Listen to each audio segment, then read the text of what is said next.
Okay, this is the review for the Unit 13 level test. So this whole unit was about exponential functions, and these are some of the parent functions for exponentials. So you have 10 to the power of x, 2 to the power of x, and e to the power of x. Now, every single one of these, your domain is going to be negative infinity to infinity. This is the parent function, which is really basic. If I were to graph these,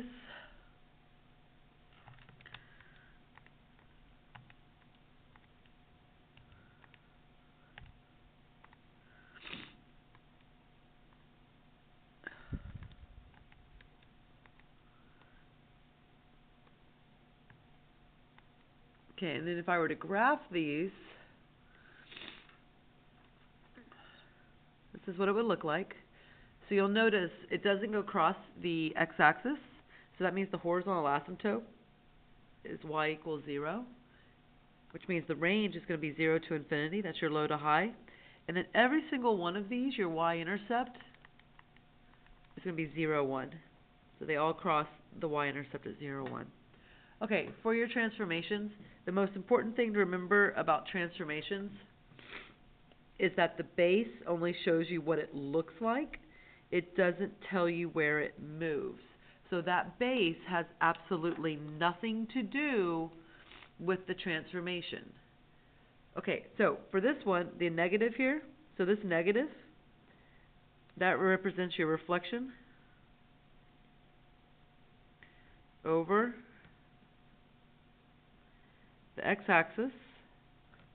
If that says plus 3, that actually means left 3. And then this plus 7 here means up 7. So pretty much it's the same thing what we've been the whole time. So on this one here, the only transformation is going to be that 7, and that's just a vertical stretch.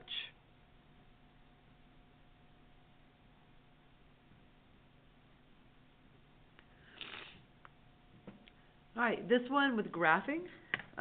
Really all I want to do with the graphing is I want to just get a few good points and then just graph it. So if I type in e to the power of x plus 3 and go to my table, there's a nice point at 0, 4. So that's going to be my y-intercept.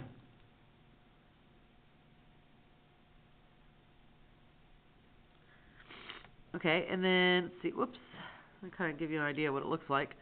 Alright, if I go back to the table, I can put another point at about, I'll do about negative 3, 3.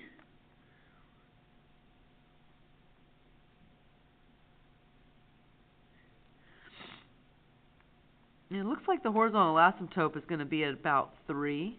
I'm going to go see if I can get a point at 1. Yeah, about 1, 5.7. So I used negative 3, 3.05, and I'm also going to use 1, 5.72. And I could have put those in order, but that's okay for now. So 1, 1, 2, 3, 4, 5, and then about right here. So that horizontal asymptote is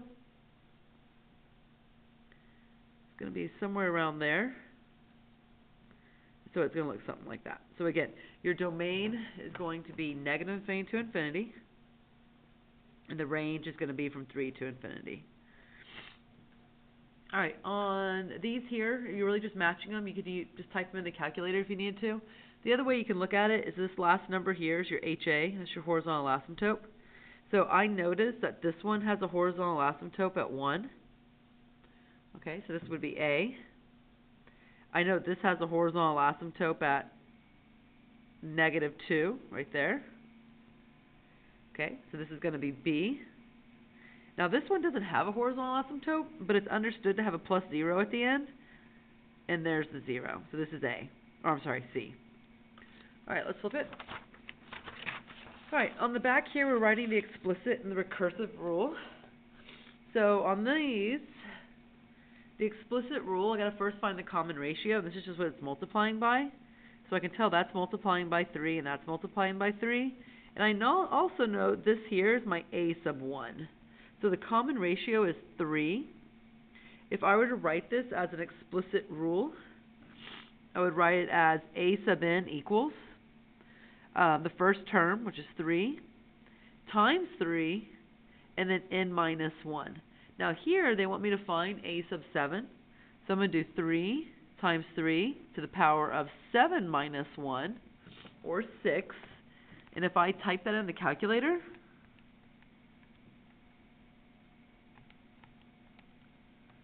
I get 2,187. Alright, if I were to write the recursive rule, I still need to know what the a sub 1 is. So the a sub 1 was 3, and the r was 3, because we were multiplying by 3. So for the recursive rule, I'm going to do a sub n equals 3, a n minus 1, and then I also know that the a sub 1 is 3. Alright, on the next one, on number 9. So now we're going to start getting into exponential growth and decay. So on this one here, it says the National Soccer Association invites 68 teams to compete in a tournament.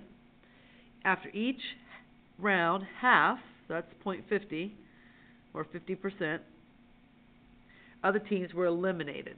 So that tells me it's going to be decay. So I'm going to use y equals a 1 minus r to the power of x.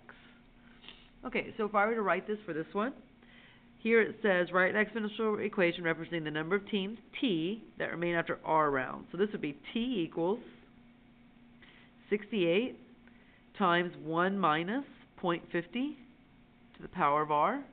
And if I were to subtract those, that would leave me with t equals 68.5 to the power of r. Alright, okay, so for the compounded one, this is going to be for only pre-AP, so this is only a pre-AP question. So on number 10, it says Lewis invested $2,500 in an account that averaged 2.5% compounded annually. Okay, so there's the compounded. Write an equation that models this situation. How much money will he have after 10 years?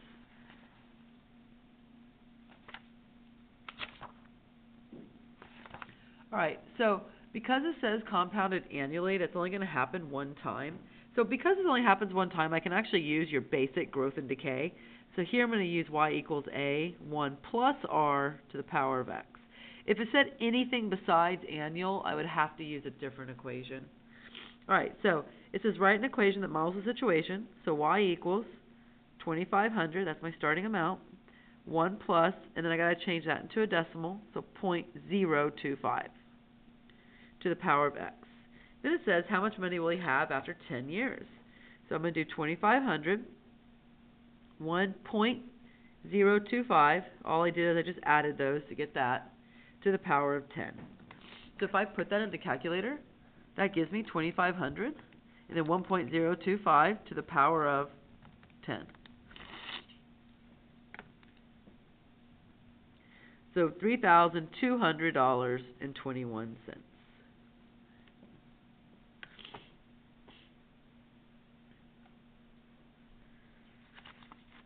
Alright, I think I'll skip that one for now. Okay, so let's look here. Now on these, all they really want you to do is just evaluate. I'm only going to do one of them. So really all you do is you just type it in. So 15 times e, and then negative 0.01, and then there's the t, and here they're telling you t is 50. So I'm just going to do times 50. And there's your answer. So it's approximately 9 point, I'll say 9.1 if I round it. So approximately that. Alright, on the back side. Okay, on number 14, you're just kind of looking at which one. Now, if it's greater than 1, this is going to be growth. If it's less than 1, this is going to be decay. And if it's the same, that means it didn't change. It's just staying the same. So if you lock money in a safe, nothing's going to change. So this one would be B. It says ink in a well-used pen. Well, if it's well-used, that means it's going down, so it's decaying. So that's C. Height of a young tree, if it keeps growing, is going to be A.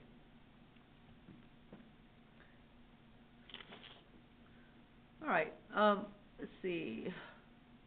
We already kind of talked about transformations. Now on this one, you should be able to just look at this and tell what the transformations are without a calculator. So remember how I mentioned earlier, the base only tells me what it looks like. So no matter what, I know the domain is negative infinity to infinity. I also know that this is my horizontal asymptote, so y equals 3. Because I know what the horizontal asymptote is, and I know that this is positive, I know my graph is going to be going up from 3. So here, I know it's going to be from 3 to infinity. Now, if I look at the transformations, I see it goes left 5 and up 3. Okay, as far as the y-intercept goes, this actually is going to be a pretty large y-intercept. The easiest way to do it is you just kind of put it in your calculator. And you get 10 to the power of x plus 5 plus 3. And again, the x-intercept is when y equals 0. So there it is. So your y-intercept here is 0. And then 1, 2, 3, 4. There we go. And there's your y-intercept. Okay, down here it says a geometric sequence is represented with the formula a sub n equals 6 times 2 to the power of n minus 1. Use the formula to complete the following. Okay, so this is my a sub 1, which is the starting value. So the starting value is 6. This right here is my common ratio. This is the r, the common ratio, which is 2. So that's what it's multiplying by. And then they want me to find what a sub 5 is. Now, I could put it in the calculator.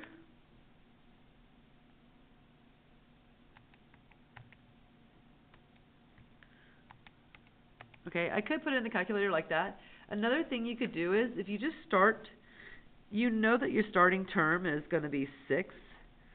And if you just keep multiplying it by 2,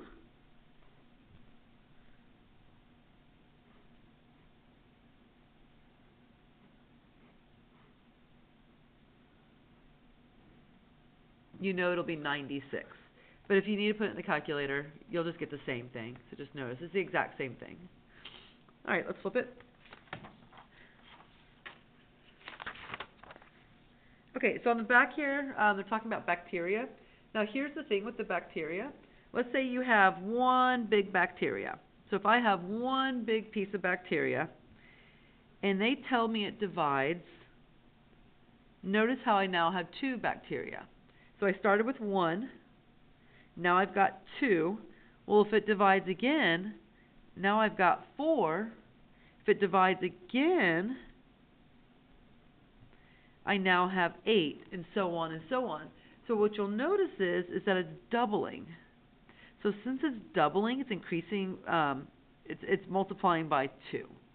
So your equation here can be y equals the 20 bacteria that you start off with, okay, and then times 2. All right, but here's where it gets tricky. It divides in half every 20 minutes. Well, I know that 20 times 3 will give me 60 minutes, or 1 hour. Okay, but they want 4 hours. So that means I have to do 4 times 3, which is 12. So I'm going to put this equation to the power of x, but when I solve it, I need to put a 12 there. And if I were to type this in, I'd get 20 times 2 to the power of 12, and I get 81,920. So that's a lot.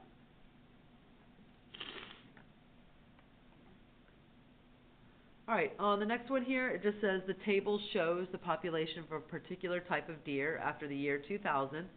Let x represent the number of years that have passed since 2000.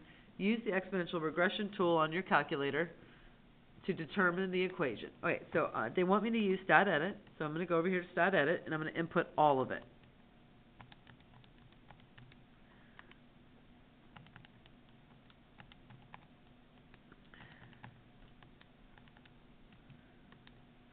Okay, then they tell me to use an exponential regression, so I'm going to go down to 0. It's right there. And this is the equation I get. All right, so the equation, is it something to round it to anything? No, I'll round it to the tenths or something. All right, so the equation is y equals 31.1 times 1.4, so that shows growth. I know it's growing to the power of x. All right, they want me to find f of 9, so that's pretty much what happens in 2009. So if I do 31.1 times 1.4 to the power of 9, I'm going to have about 642 deer.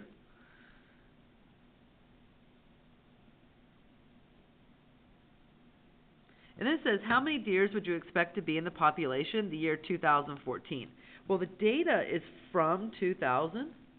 Okay, it says since 2000. Well, this is 2014, so x would be 14 here, and x would be 20 down here. All right, so what I can do is I can go to y equals and type in the equation that I got. All right, and then if I come over here, I'm going to go to where x is 14, because that's the year 2014. Okay, so there it is. So there'd be about 3,455 deer. And then in 2020, if I go down there, there'd be about 26,021 deer.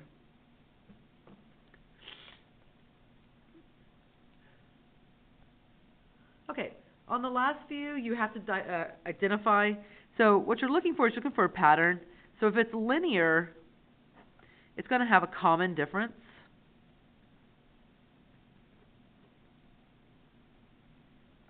If it's quadratic, it's going to have that second difference.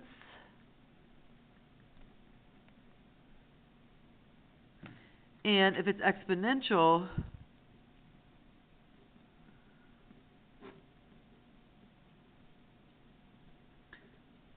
it's going to have a common ratio. Also a multiplier. You could also call it a multiplier.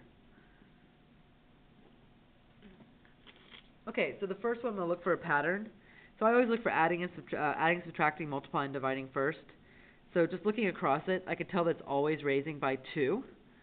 So plus 2 plus 2.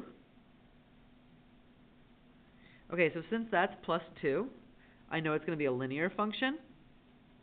And because of the common difference, it's always adding by 2. So don't get caught up on that word difference. It can also mean like just the difference in the number. It's changing by positive 2. All right, the next one.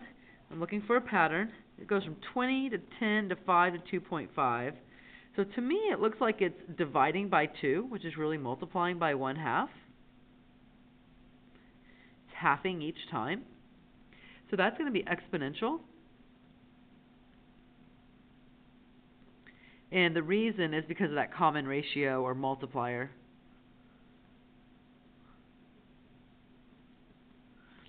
All right, on the next one.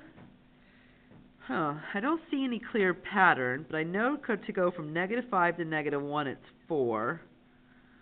And then I know to go from -1 to 5 on the number line, it's 6. And then 5 to 13 is 8. Okay, so that kind of looks like a pattern. But then if I go one step further, I notice that that's all going by 2 now. So this is going to be your quadratic. And the reason is because of that second difference.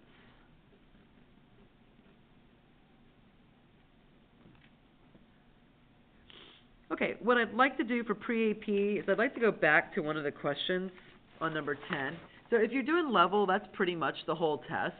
But for pre-AP, I want to go over number 10 again, because y'all are going to have to compound a little differently. Okay, so for pre-AP, again, this is only for pre-AP, you're going to have to use that compound interest formula.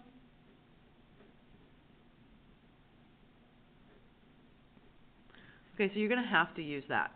All right, so if you have to use that, you still have your principal amount.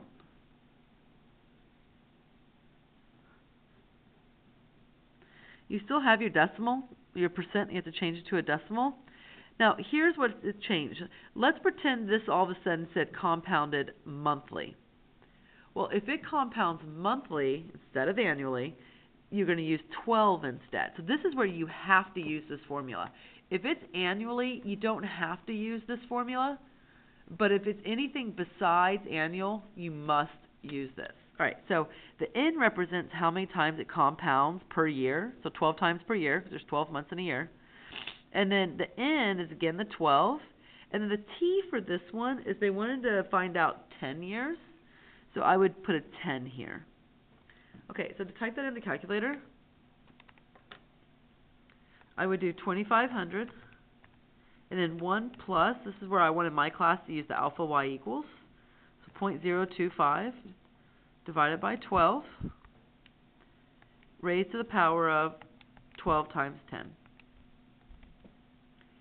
Okay, so if you do the compound, that's your answer. So for compound monthly, the answer is $3,209.23.